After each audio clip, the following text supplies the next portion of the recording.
Ahora los invitamos a conocer toda la información destacada en materia agropecuaria y como siempre la invitación se extiende a mantenerse conectados a través de nuestras redes sociales, nuestras distintas plataformas. Nos encuentran como Agrotendencia. Soy Jessica Laimo y para mí es un placer acompañarlos. A continuación, nuestros titulares del día de hoy. Sector público y privado en alianza para impulsar el financiamiento agrícola. Cavidea aseguró que sector alimentos aportó 3.000 millones de dólares a la economía. Alcaldía de El Hatillo inician el proyecto El Hatillo tiene cacao. Ganaderos de Anzoátegui incluyen alta genética en sus rebaños. Argentina declara alerta fitosanitaria por plaga de langostas. Autoridades de Colombia modifican reglas a la industria del cannabis. Iniciamos la revisión de la información estableciendo un contacto con nuestra compañera Kareni Terán, quien se encuentra con el director de la Bolsa de Productos e Insumos Agropecuarios de Venezuela, por sus siglas Volpriaven, para conocer los avances en materia de financiamiento. Gracias por el pase, me encuentro acompañada con el señor Juan Ignacio Aristeguieta, quien es director de Volpriaven y de la Casa de Bolsa Agroinvest. Él nos va a comentar sobre las alianzas que tienen con el Ejecutivo Nacional en función de ampliar el financiamiento agrícola. Bueno, muchísimas gracias por la invitación. El desarrollo de un mercado bursátil agrícola requiere el esfuerzo de muchos actores. Esta segunda reactivación de la bolsa agrícola no lo hubiéramos podido lograr si no hubiéramos tenido el total apoyo de la Superintendencia Nacional de Valores, quien conjuntamente con el Ejecutivo Nacional dio las condiciones para que pudiéramos arrancar por segunda vez la bolsa. Este es un mercado que no solamente hace falta que los productores, los agroindustriales, los bancos, todos participen haciendo las operaciones, sino que necesitamos lograr tener el marco legal para poderlo realizar.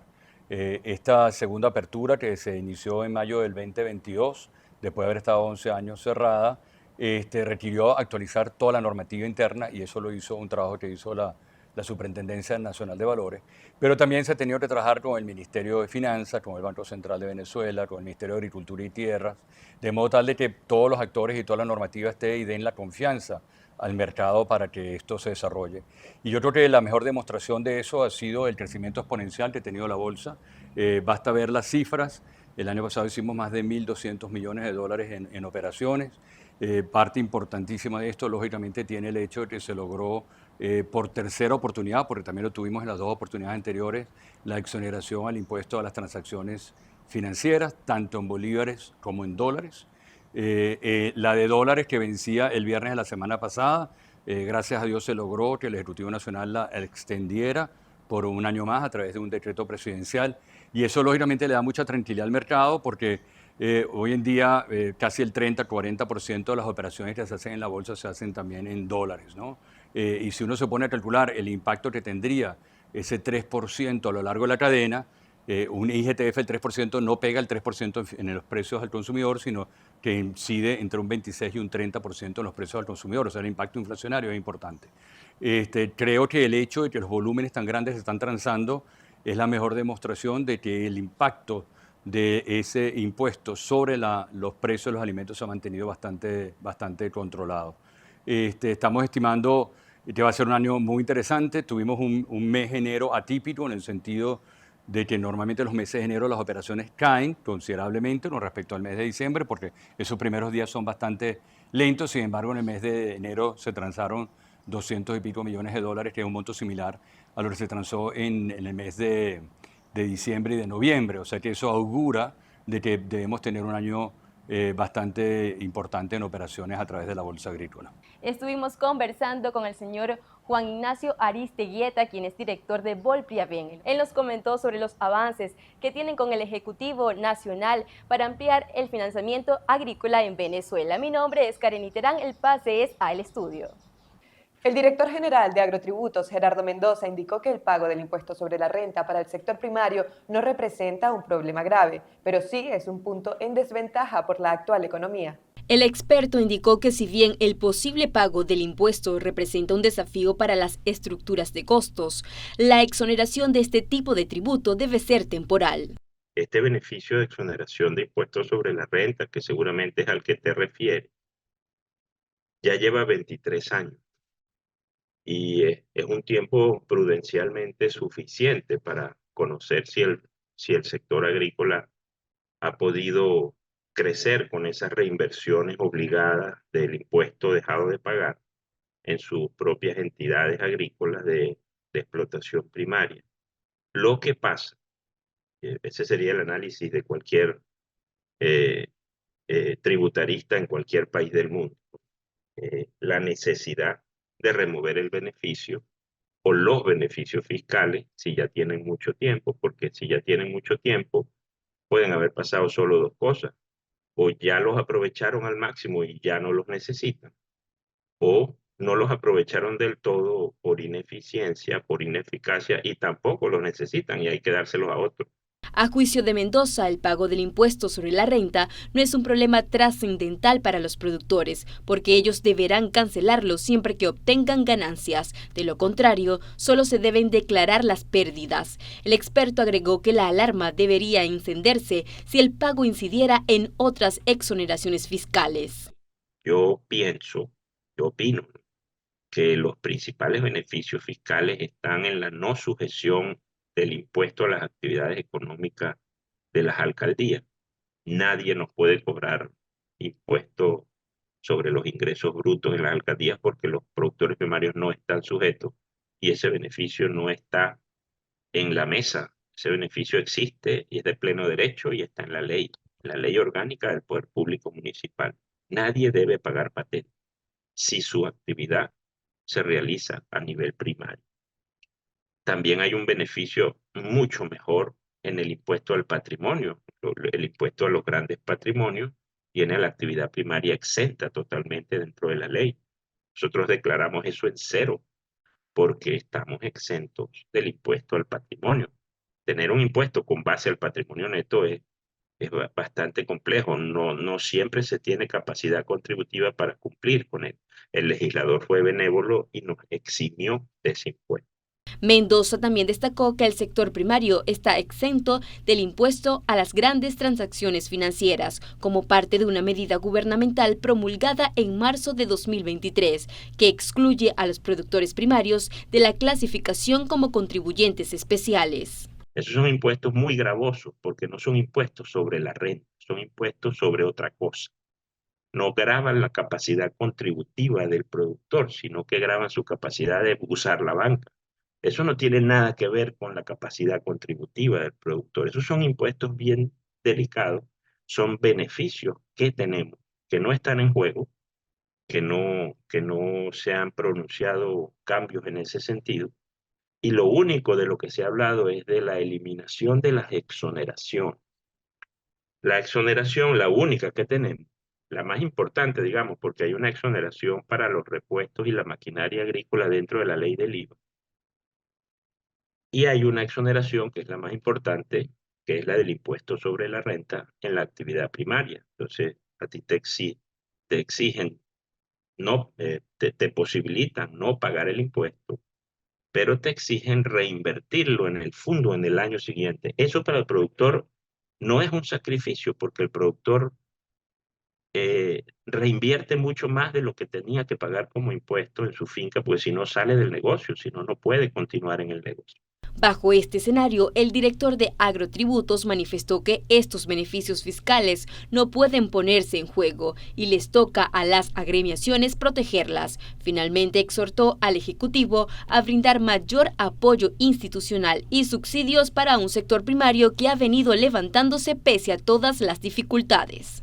La Cámara Venezolana de la Industria de Alimentos, por sus siglas Cavidea, aseguró que el sector agroalimentario aportó 3.000 millones de dólares a la economía nacional. Durante un encuentro con representantes del sector agropecuario, Juvenal Arbeláez, directivo de Cavidea, indicó que en el 2023 la producción de harina de maíz precocida registró un crecimiento importante, pasando de 700.000 toneladas a 890. El dirigente resaltó que los niveles de consumo también reportaron una variación entre enero de 2023 y 2024 de un 55%. Arbeláez se refirió a la importancia de trabajar en conjunto para incrementar la producción nacional en una industria que, según el representante de Cavidea, se encuentra en pleno proceso de transformación. Cabe resaltar que a lo largo de la jornada, los productores detallaron las necesidades del sector en materia de financiamiento e insumos para mantener la tendencia de crecimiento. Momento de establecer nuestra primera pausa. Al regreso, presentamos los detalles del proyecto El Hatillo tiene cacao. Recuerde mantenerse conectado a través de nuestras redes sociales y también ver esta emisión de noticias en nuestro canal de YouTube Agrotendencia TV. Ya regresamos.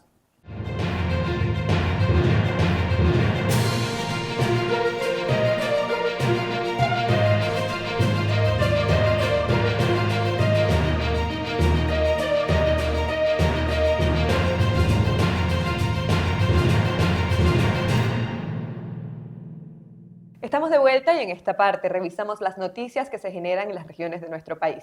Arrancó el proyecto El Hatillo tiene cacao con la siembra de 6 plantas en la Vicaría Corazón de Jesús y María en Turgua. La Alcaldía del Hatillo, junto a una reconocida empresa de alimentos, inició el programa que tiene como objetivo en esta fase inicial impulsar la producción en la ciudad a través de la capacitación y entrega de semillas a 70 agricultores beneficiarios. Durante 3 años recibirán capacitaciones para aprender los cuidados y las técnicas necesarias que garanticen el aprovechamiento de los cultivos. En esta primera fase se sembrarán 2.000 plantas en Turgua, Estado Miranda. 1.000 de ellas serán entregadas a productores de la zona, mientras que las otras 1.000 serán destinadas a la comunidad de Hermanas de la Misericordia. Así lo explicó Francisco Guerrero, vicepresidente de Asuntos Jurídicos y Públicos de Nestlé Venezuela. En Venezuela se implementa desde 2013 el Plan Cacao. A lo largo de esta década se han sembrado 1 millón de plantas de cacao a nivel nacional, abarcando los estados Sucre, Mérida, Trujillo, Zulia y Miranda. Más de 2.000 productores se han beneficiado con este programa. Plan Cacao es un proyecto que brinda apoyo integral al productor de cacao a través de acompañamiento técnico y capacitación en buenas prácticas agrícolas para el cultivo, con el que se pretende impulsar la producción en la ciudad, brindando apoyo integral a los agricultores y a jóvenes de distintas zonas rurales. Momento de irnos al sur del estado Anzoátegui, desde donde conoceremos la manera en que los ganaderos de la zona van incluyendo en sus rebaños genética de alta calidad. Ganaderos de la entidad reportan que por más de 5 años han apostado a la alta genética en sus rebaños vacunos, resaltando la inclusión de razas poco comunes en la zona. Queremos tener animales de alta genética, ambos como machos, y sacar también hembras en un futuro que sean de alto rendimiento. Como estamos sacando animales de alta genética, los becerros nos gusta criarlos con más que todo 8 litros de leche diarios hasta los 5 meses de edad. Y ya al mes y medio que ya comiencen a agarrar el concentrado, le damos 1 kilo diario de concentrado también.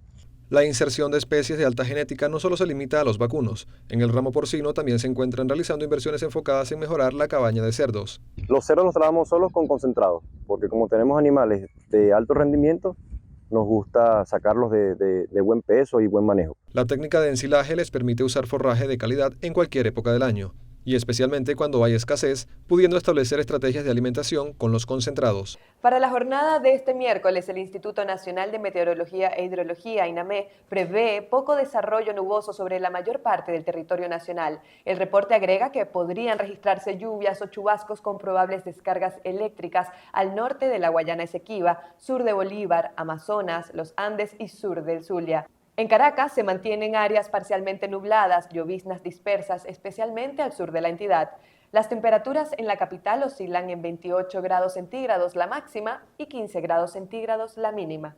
Y de esta forma nos vamos a una nueva pausa en Noticias del Agro, no sin antes recordarles que tenemos nuestras plataformas digitales a su disposición. En redes sociales nos encuentran como Agrotendencia. No olviden que también estamos en YouTube como Agrotendencia TV, donde podrán disfrutar de las distintas emisiones de Noticias del Agro. Por otro lado, la invitación se extiende a nuestra página web, agrotendencia.tv, donde pueden suscribirse a nuestro boletín informativo, conocer más información de nuestro canal, de la programación y descubrir Agropedia, por ejemplo, donde encontrarán contenido de valor del sector agropecuario y, por otro lado, también AgroShow, donde encuentran información de los insumos del sector. De esta manera nos vamos a la pausa y, al regreso, información internacional. No se aparten.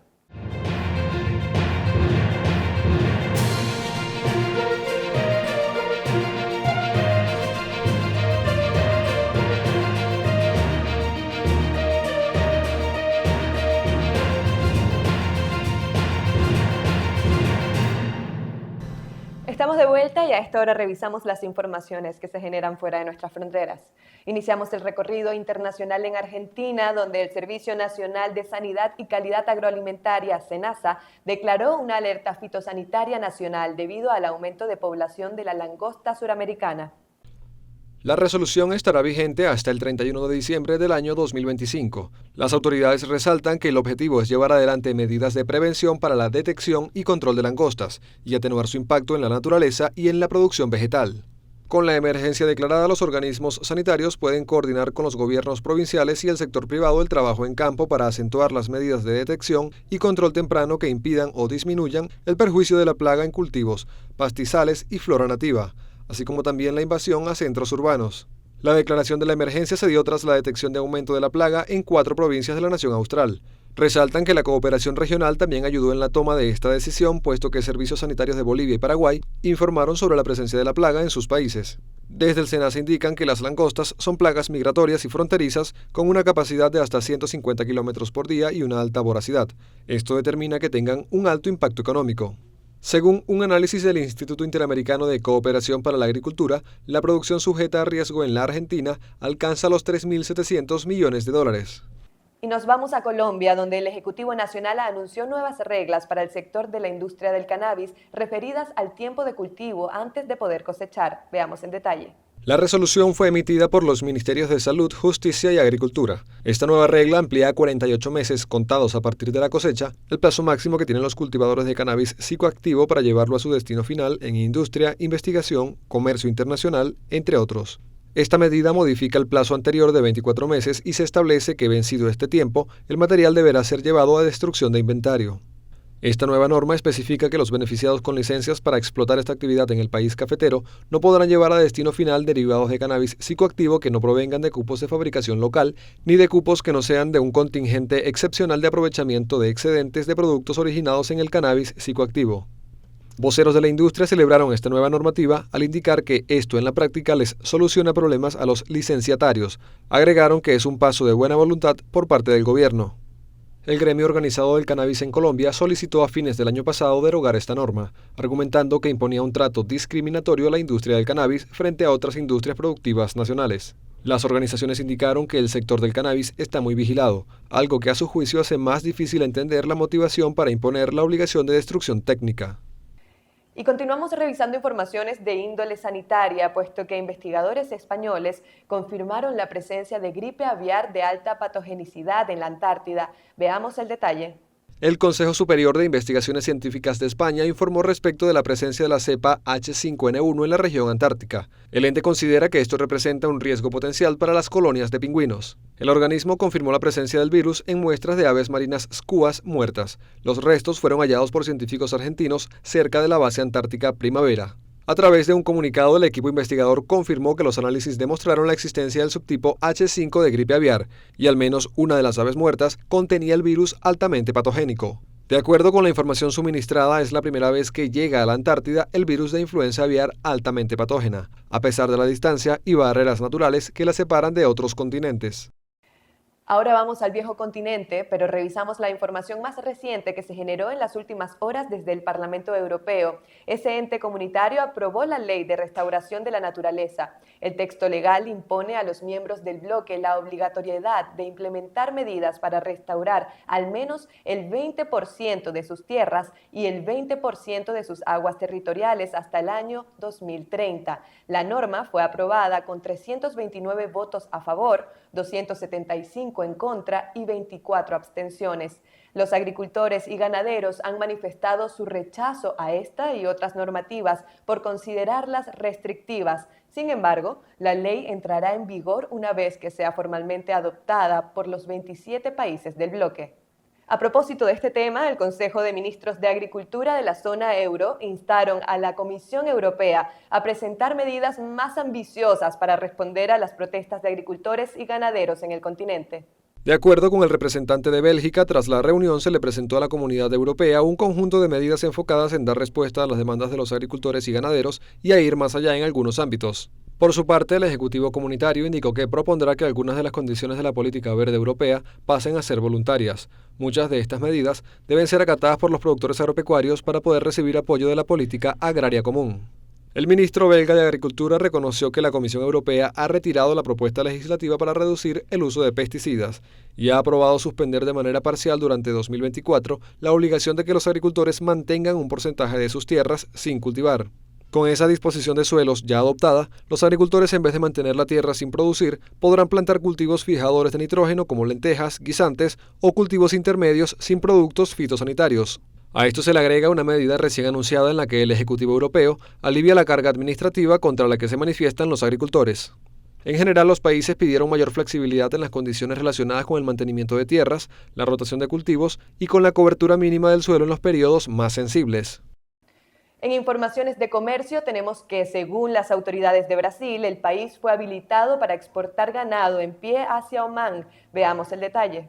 La información fue confirmada por el Ministerio de Agricultura del país suramericano. Detallan que este mercado se suma a los otros 14 abiertos este año, totalizando 93 desde el principio del año pasado. Desde la cartera agrícola subrayan que continuarán visitando países en el Medio Oriente con el objetivo de ampliar el comercio agrícola brasileño. Otro de los objetivos del gigante latinoamericano es negociar la importación de fertilizantes nitrogenados. La delegación brasileña de visita en Omán informó que también discutió posibles asociaciones en diversos rubros agroalimentarios como azúcar, cereales para alimentación animal, carne de pollo y pescado. Según autoridades brasileñas, el país exportó ganado vivo en 2023 hacia 23 destinos por valor de 488 millones de dólares, mientras que el comercio agropecuario entre la nación árabe y Brasil se ubicó en 330 millones de dólares. Y de esta forma finalizamos nuestra emisión de Noticias del Agro. Recuerden que pueden ampliar las informaciones también a través de nuestras redes sociales. Agrotendencia, impulsando la producción nacional. Gracias por acompañarnos.